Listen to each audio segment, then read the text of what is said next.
G'day guys, my name's Josh. You can call me JaWoodle, and welcome back to 7 Days to Die in Alpha 18, where I am back in my testing world to continue trying to see what is possible inside this game. And today is actually a pretty exciting episode, because this is going to be a little bit of a throwback back to the days before the zombies equipped automatic shovels onto their hands and could dig through endless piles of terrain without breaking a sweat. Back before they graduated and walked out with their construction engineering degrees to find the weakness in any base you erected. Back to Alpha 16. And in Alpha 16 days, the absolute pinnacle of anti-zombie defenses was heading underground. If you wanted to keep yourself safe from a ravenous, decaying, decrepit horde cascading through your base, all you had to do was dig 3 blocks down and bang a plug above your head, and you were safe from everything. But then the zombies got smart, learned how to dig, and the whole underground base concept very nearly went out the window. But that is what I'm back here today to try and figure out. Can we still make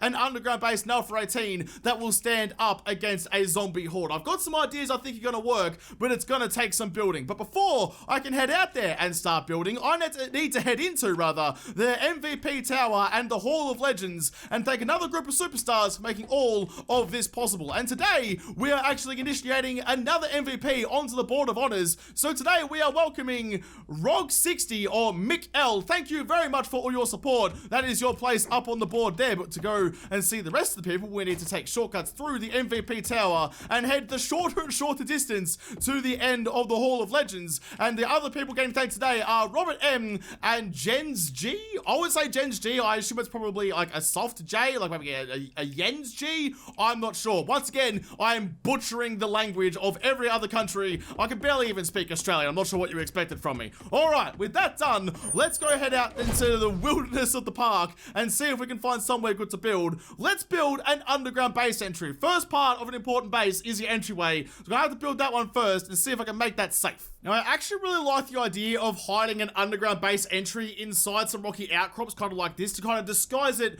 in the terrain. Like, if you had it just like smack bang in the middle of like a flat ground like this over here, it's gonna be pretty obvious. Now, I know that doesn't matter against zombies, and no amount of awesome building is gonna protect you in PvP, because like the PvP of 7 Days to Die is just trash right now. There's way too many hacks, way too many exploits that are easy to do, that mean that any underground base, someone can just like stick their head in the sand and see you down there, so nothing's gonna keep you safe down in the depths of the world, regardless of what you try and do on a PvP server. But I'd still like to like try and make bases feel a bit more realistic. So I'm gonna go over here. I'm just gonna flatten out as realistic as I fly around with god powers and level the terrain with the blink of an eye. So let's just level just a little bit like this, get us a little bit flatter, because I don't think this needs to be especially wide. I think it's gonna have to be longer than it is wide, because I'm trying to think about how I'm going to both enter and exit this place with a vehicle. I mean, sure, you could pull up the top, you could empty all the inventory of your truck or your bike or whatever, pick up your vehicle, and then climb down a 1x1 little rabbit hole. You could just have a hatch there in amongst a bunch of reeds and no one will ever find you. If that's what you want to do, absolutely go do it. That is fine. It's sneaky, it's stealth, I like it, but that's not what I'm here to do today. I want to build a functional door to your underground base that you can just roll up on and go straight down into the depths of the world without having any real issues at all. So let's get myself some building blocks and let's start building just over here. In fact, I want to go one down. I want to try and maintain the current level of the ground, and let's just start building ourselves a nice little entryway. I don't know how long it's going to have to be. This is going to be just kind of winging it as we go and trying to find it out, but we'll figure it out as we go and hopefully not completely ruin the environment.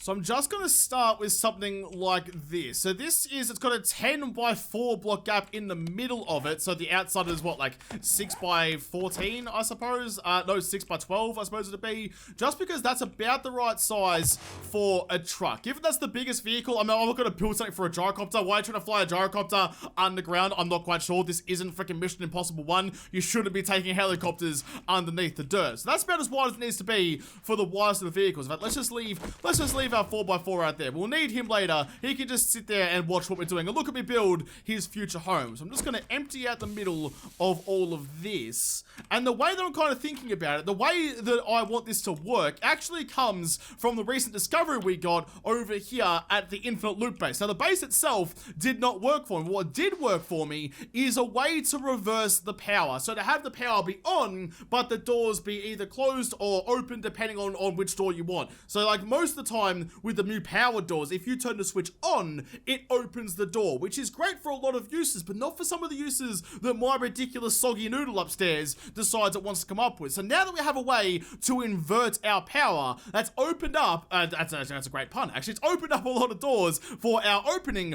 of doors for more base design. So I'll run through how that reversible power works again in a second, but I need to finish building like the chassis of this, paying a lot of attention to how I'm going to get up and out of this, because that's the most important thing, you know. There's no point, and that's the biggest problem I had in Alpha 17, was getting in and out of the joint without breaking everything with the old tusks on the front of the Jeep. But if we can get something like that to work for us, then I'm pretty sure we're going to be cooking with gasoline.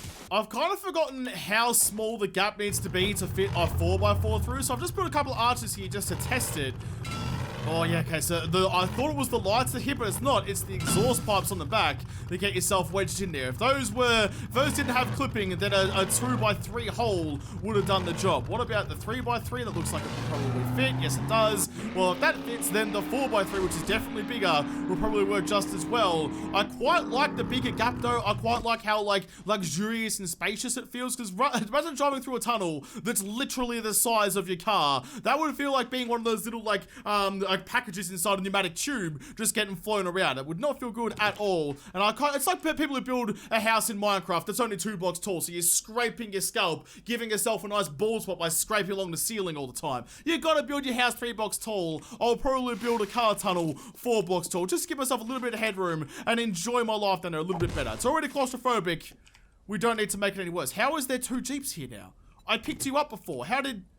Well, I'm so confused. Alright, whatever, we can have 2 Jeeps then. I don't even care. If you're gonna duplicate the glitch, I'm not gonna complain, especially when you're giving me extra cars. The biggest issue we had last time was the actual, like, coming in and out on the top here, and also down the bottom, like having sort of a rounded curve for the Jeep to go through and changing the angle of the incline without digging the spikes in. But now that we have all the wonderful things with the garage doors, I will be using these bad boys here, although I think for now I'll just use the non-powered ones just to kind of get all the placements right, and then we can change it to powered ones later on. But yeah, now that we have those that don't actually interfere with the blocks, we can actually get this sealed up and proper without any real issues. So, I mean, can I just continue that kind of level down? Now, I have built this to start with. I've built it with these doors in mind. I can fit 2 doors inside that gap rather nicely without any sort of issues. So they're kind of going to line up inside that hole nice and neatly. So I've got this much space to get from here down to there. That seems like a much longer way than I could probably do. I'm going to build it out of just regular wedges, like the wedge tips rather, and the wedge blocks by themselves. Not the inclines, just the wedge blocks. I'm going to see if it's going to work with just those, and if it inevitably doesn't, then I'll try and figure out a solution after that. We're actually not too far away from these wedge tips working. There's the lower gradients of the 2 different types of inclines we can use. There is that really nice one that's only in creative. It's like the narrow blocks. What are they called again? Narrow. These ones. So they're like half the incline again of those wedges, but you can't get them in regular survival, which is freaking annoying. Look, the blocks are already there. They have the physics built into them. They're just a much better way to make a ramp, but for some reason they decided that no, we can't have fun, we can't enjoy our building in 7 days, and you have to use the bullshit stuff that gets your bloody Jeep stuck all the goddamn time. So that's really annoying. Maybe I'll just get like a quick little XML model, a little model or something, just to make them available in survival. But I try to build these things out of vanilla as much as I can to start with, but that might actually work, you know. I mean, down the bottom, we're probably still going to dig in a little bit, which is going to suck. But, I mean, we're going to have to deal with that at a later time, because that by itself, that's going the wrong way, that's probably going to work, I think. I can squeeze a Jeep through there, and then we can get the same kind of one as this one, flip it around, put you all along there, and get the same kind of incline going down the other way. And then we're going to have ourselves a nice little tunnel that's really going to come up trumps, I think. Let's get you, let's copper rotation and bang you on the back of the wall over there as well, like that.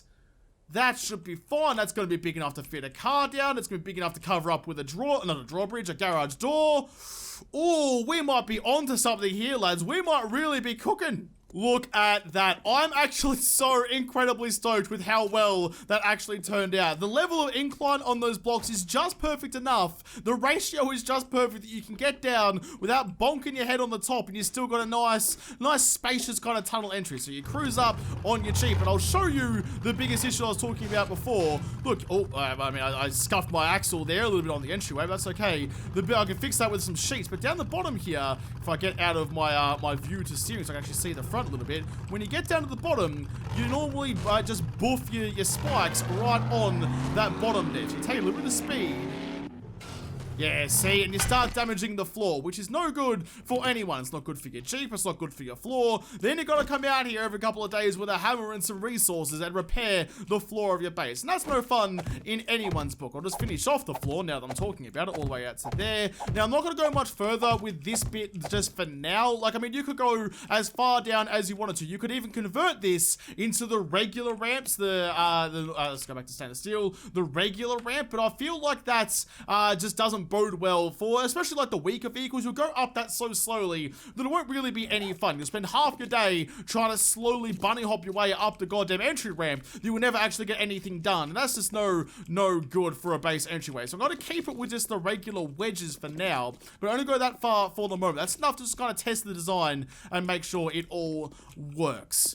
Oh man, I'm really excited to see this finish now. I've already just started building it. I'm already excited for the end product. So once again, we're going to rely on another discovery we came up with in JaWoodle Park through my other sort of testing. And that was over at the bunker base over here, the P.O Box base, which actually evolved into the burger base a little bit down the line. And that was when I was trying to make myself some landmine covers. You may remember, yet another design of mine that didn't work out how I intended, but we got something out of it that we can use for something else down the road. And that is that when you place garage doors down, they don't actually have to necessarily take up and remove the blocks they're going to be passing through. You can kind of get it to just kind of phantom its way through solid objects without much worry at all. So just like this design that didn't work out how I planned, and the infinite loop base that didn't work out how I planned, with both of those have given us almost like technology, some R&D that has enabled us to build other things, which is the kind of the whole point of JaWoodle Park. You know, some things may not work how I want, but we can use whatever we learn from that to move on with something else. So I'm gonna go like this and place you just like that. Now I know I'm flying through the ground and I'm placing it in a way that I'll probably be able to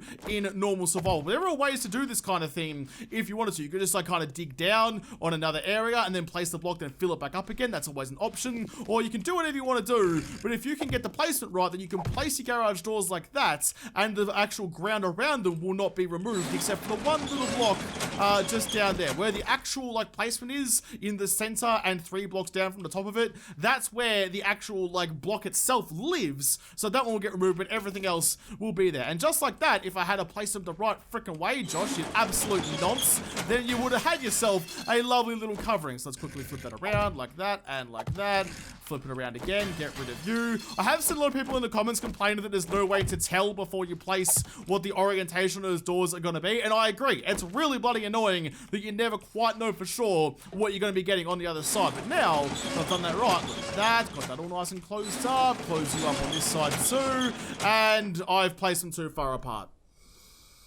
Ah, Josh, that's not freaking zombie proof at all, is it? That's not even you proof. You could just walk up and go straight down the middle. It looks cool, but for goodness sake, we're not building a sunshade over here, you absolute muppet. You goddamn clown. Take your hand out of your ass and build what you're supposed to.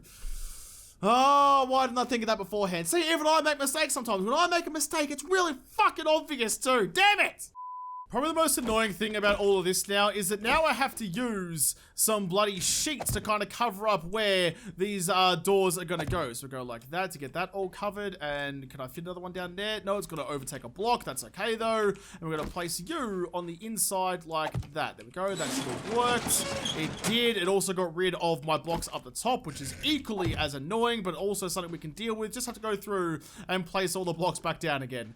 Oh, I hate that. I hate it when it's so close to like utter perfection and then it just doesn't quite work how I wanted it to. It's just like, you know, just rubbing it over the top of the jeans. You're right there, you're thinking about it. You're like, oh yes, here we go, I'm ready to go. And then right at the critical moment, everything falls apart and you got to go change your entire design because you were just like limping your way towards what you needed. You were like on the cusp. You were right there like a bee's fucking teeth. Oh, man, I'm going to talk about bees a lot. I'm maybe going to study some bees or something. They're about to die out, and then all of my jokes will be ruined. It's hen's teeth, isn't it? Or chook's teeth, rather. I don't know why I said bees' teeth. I suppose bees really have teeth either. I just say bees' tits so often. It's just become, like, bees are just my go-to animal when I want to talk about tiny, tiny body parts. But I think that's actually looking pretty bloody good. You'd never really know that that wasn't a solid block. It's not. It's all just nice coverings, which is what the sheets are really, really good for. And they're nice and cheap, too. I'm going to have to do the same on this side over here. Just, like, slot back down to the ground.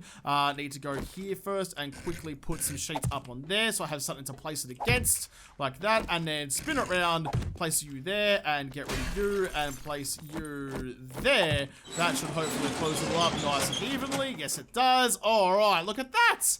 Oh, okay, it was a little bit more work than I wanted it to be, but we got there in the end, and that looks pretty much perfect. I'm ashamed, not really ashamed, I'm disappointed that I couldn't get these to be solid blocks. We have to do the old cover-up trick, but, I mean, as long as aesthetically it looks right, I don't think it's going to make that much of a difference. I'm just going around with some sandstone blocks to try to get this to blend into its environment just a little bit more. There's a big gap where those sheets are now that's kind of take up a lot of space, making it look a little bit more silly, so I'm trying to just like cover those up. It'll look a bit silly from the side, I suppose, like a little overhang, but I suppose at that point you've already kind of found the base, and I don't really need to pretend like it's not here anymore. Let's go all the way around like that. Oh, I can't because that's there. Oh, did I just overwrite something? No, I didn't. Okay, that's alright. That's the other thing. Sometimes you place a block and it overwrites a different block, and that's really not a good time. I could probably actually get rid of those ones because they don't really serve a purpose other than like holding those sheets in a little bit extra, but they held it up the top anyway. That's about as good as I can hope for, I think. I mean, it's not quite as flush as one might like, but beggars can't be choosers. At this point, I'm just begging for it to work properly. That still looks pretty cool. I'll get rid of this, though, and kind of, like, smooth out that side of the terrain. Yeah, no, I think that's about as good as I can really hope for. I just need the ground at the front of the entryway here to be as level as possible, because otherwise I'm going to dig the spikes into the, like, the guard over there. I've covered up some of the gap with some sheets, so it's not as big as a gap as it used to be.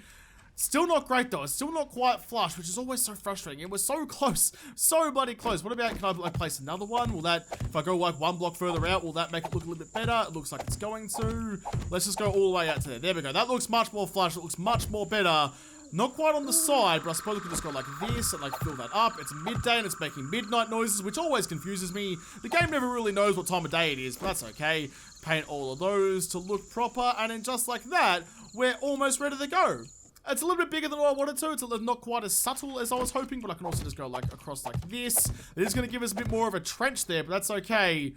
Yeah, now that looks pretty good, I think. As like, especially in the scheme of things with some of the bigger stuff I've built, that's definitely a bit more subtle than everything else. It's going to go down the middle of the road here and paint it all purple with the outskirts being black. Because after all, people need to know whose house they've just driven into. Ooh. Oh, is that going to give me, like, solid... No, it's going to give me that. Oh, damn it. I was really hoping that just because, like... Oh, that looks pretty cool. I quite like that. Just because I had, like, that nice solid black thumbnail, I thought it was going to give me a nice solid black texture, but I was mistaken. TV screen looks more grey than anything. What about industrial glass 2? I mean, that's not awful, you know? It's pretty black, especially when it's down in the depths of the world. You wouldn't really be able to tell. It's just like they've kind of got that border going on. I normally use the, the black granite, but it doesn't quite look that. It's a little bit too shiny for my liking. I'd like it to be a matte black, like the matte, it's a matte purple. Yeah, it's just that reflection is just what kills it for me. Otherwise, it's pretty bloody good. Before I remove these garage doors and replace them with powered ones, I need to go in here and fix up the walls of this. We can't have this looking all ragtag and rubbish in here. This is the first impression of my underground base. It needs to look the part. Can't just be in tatters. Let's get all you covered up. All the parts that aren't covered by the door. Get you out of the way so I can see some stuff. Now, most of these doors will be fine to go in like that. It's just a couple of the places I need to be careful before I place the block down, because I might overwrite where the door goes. If I go around like that, it should be pretty okay. Because then once all of these are painted, they'll line up with the sheets and it will all look nice and lovely. Like you. Alright, and that's fine. That one and that. No, damn it. That one there. Okay, there we go. That will work just fine. I mean, look, when it's open, you can probably tell that there's something in there, but it's not as obvious as it might have been before. I've started replacing the doors with powered ones, and I think I've got it kind of figured out. I think I usually, like when I place, oh, I just deleted all those blocks. That's kind of annoying. Not what I wanted at all. Although, Maybe I don't need these ones on the inside anymore. Okay, whatever. I'll get rid of all those then. After all that work of placing, we're just going to get rid of it all. And we can just use, like, the actual doors as the sidings. So I feel like when I place it, if it's like the auto setting, then it just places it so it opens, like, away from where I'm looking at the time. So, like, if I'm looking that way, the door will open that way, like, away from me in that kind of sense. So if I hook these guys up, let's just kind of go for broke now rather than, like, testing it and having to do it all again later. Like that. Let's just assume we are correct and go here and on. I was right. Okay, so when you place the doors down just in their natural state, which you can do just by pressing R or moving it to a different quick slot on your hotbar, if you place it like that, it will open away from you. So you got to keep that in mind when you're placing it, because these things are expensive. You don't want to stuff up their placement. I wish there was a way to know a little bit more concretely than that, but that's kind of what we've got to deal with right now. Yeah, that's all looking fine. You can kind of see down there, but that's okay. All right, so now we have to work on the wiring, which means we have to work on another reversible power circuit, which is okay. It just requires 2 different batteries and 2 different levels of battery level as well. So like they all have different max outputs for the wattage. You can see the fact if I get rid of these ones. So one level 3 battery is worth 37 watts, but one level 5 battery is worth 45 watts. So they're different weightings for different levels. We just need to make it work for ourselves before we stuff it all up. You can't use all level 6s, it just won't work. I've made myself a little like electricity room off over the side here. Need to quickly just replace all those, make sure that they're all painted properly. Don't want anything sticking out like a sore thumb. So even though there's nothing on this side, I've still made the same doorway. I need one over here to put all my electricity in. And the way this is going to work, I need to get my battery packs back after I deleted them upstairs. Grab you and grab you, put you away. All right, we're going to go one here and one here. We're going to designate one of these to be the low power, which will just be that one, and one of these to be the high power, which will be that one. So that's got more than enough power to run all the doors and a couple of lights, because you need to overload that circuit. In fact, I want a lesser quality battery for the lower one too. Let's take a 2. I think I might need a 1 for it though, if I'm just going to run the lights by themselves. Let's take a 1 as well. Let's see how much wattage that one has. Get rid of you. In fact, do you tell me to start with? I don't think you do. No, you don't. So you have 33 and you have 29, which I think from memory you take 5. So that's 20 watts of power there. So still more than I need in level 1 battery. That's okay. They'll put you in there. Got one in there. Right. So here's what else we need to do. We need to get ourselves some lights and just like make some like a way to just sap up some energy. You know, you need to draw as much current out of that as you can. So that's a pretty good spot there and there as well. And yeah, let's go down the bottom as well. Let's put some lights down here, because we always need to light up the tunnel given we're driving our car through here. Don't want to run into any pillars and dint our freshly minted bumper that should be hitting zombies and not stainless steel. Right, so with those ones done, what you want to do is you want to put a switch in the middle, or your sensor or whatever you want, that is in the on position. So what it does, how it is right now, it will use the secondary battery bank as a relay,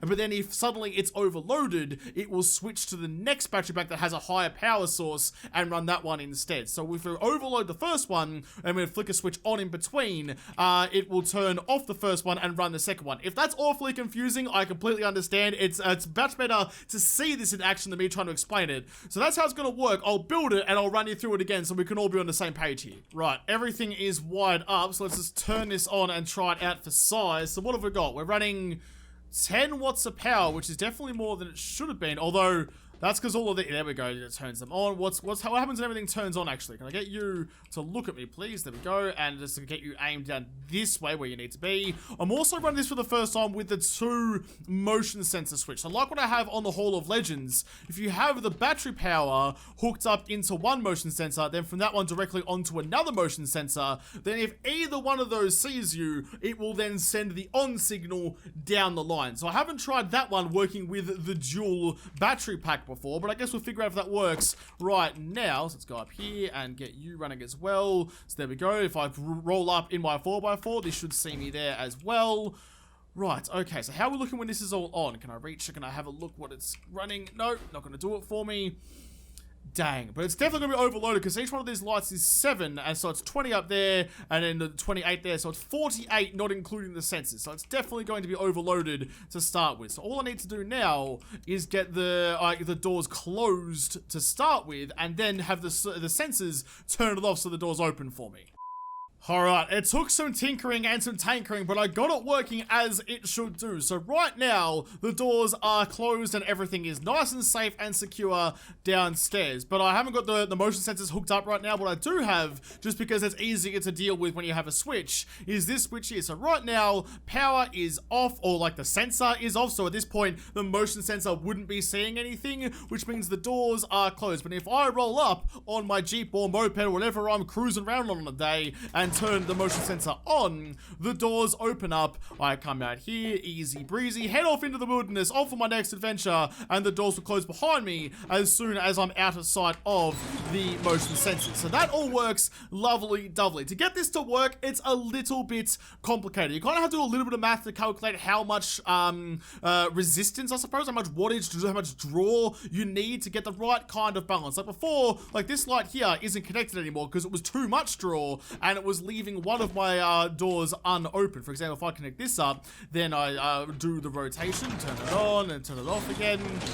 Yeah, see, one of the doors doesn't actually cycle because there's too much current being drawn by the lights and not enough by the doors. So you kind of got to do a bit of balancing, a little bit of trial and error to get it to work how you need it to. Once you get it working, again, this is all like in holding hands with how much wattage you have on your battery. So it's really, you're really going to have to kind of figure it out as you go along. So once again, I'll quickly run through it just to kind of make it crystal clear. So it goes from the battery pack, or the battery bank rather, with the lower battery in it, as low as possible, into a sensor or a switch. So at this point, it's just a switch to make it nice and easy to kind of demonstrate, into a battery bank with a higher battery power, and then that runs into all of the lights, all of the doors, everything runs out of that higher capacity battery bank. And then basically, when that switch turns on, it overloads that first one, and it says, uh-oh, I need all the power, and it uses the second one that has the higher power output. I mean, it's already like right on the cusp too, so really not doing all that great. But that's how that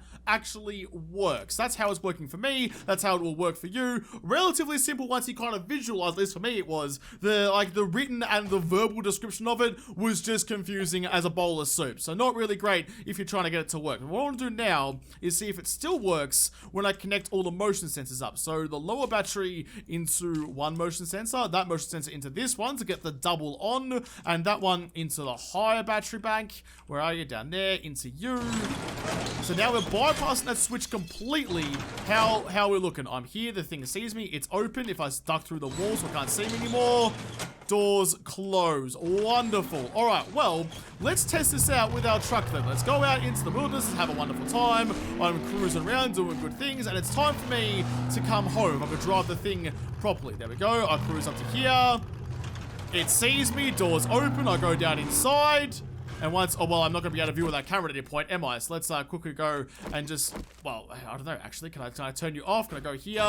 Let's just get you pointing at the ceiling, actually. Let's get you stopping so you close the doors behind me. Naturally, normally you'd go down there and turn a corner or something, go out of eyesight of the sensor. But that worked perfectly. That was so good. All right, let's try it again with that sensor turn around so that I know for sure that it does actually work. Alright, here we go. Up we come, cruising up, stop for the doors to open. They open up like that. I go down inside, and behind me, yep, the doors close automatically.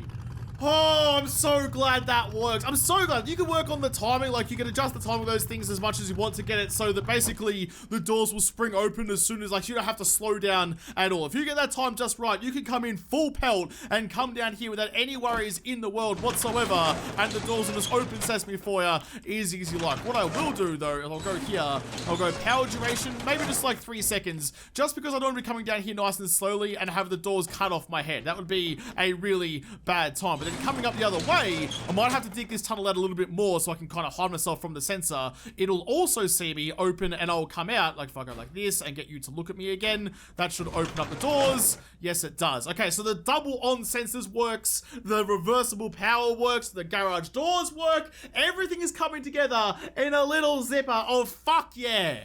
Just because I'm curious about how sleek and shiny I can make this look, I'm going around with a bunch of sheets and trying to cover up all the holes. Now that's kind of simple. I can't put a sheet on there. I can't cover up those gaps. And for some reason, it worked here where I've got the door working for me, but over here, I can't plug those holes. Like, if I try, I'm pretty sure I'll just destroy the bloody door if I try and do this, but I'll give it a red hot crack anyway. You're going to let me put a block down anywhere there? No, you're not. It's just kind of freaked out about that particular spot. Oh, that just broke the door. Damn it, I just broke the door for no reason. For some reason, this area here is all on its tits, and I can't fix it up. But over here, I definitely can get you all along the side there too. Just try and plug these holes, make it look nice and sleek and shiny as always. As I always say, aesthetics matter. You can't just have an ugly base in the apocalypse. You've got to make it look good and function good. Otherwise, well, just go feed yourself to the zombies. You better spend as energy for them than you are building atrocities on the landscape.